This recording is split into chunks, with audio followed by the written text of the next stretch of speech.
Alright, just doing a test to see what it takes to remove all of these from the cockpit in case of maintenance or whatever.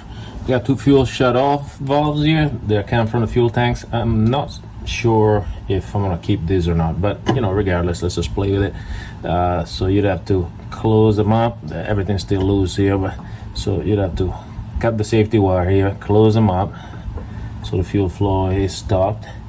Undo the three nuts here,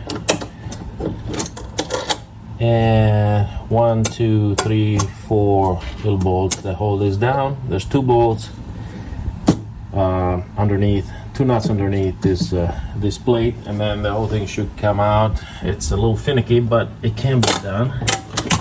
Let's see if we can do it. Of course, you have a little bit of fuel still in here and hanging up somewhere. There you go. And the whole system is removable as a unit. Go work on it, do whatever, and you can put it back in.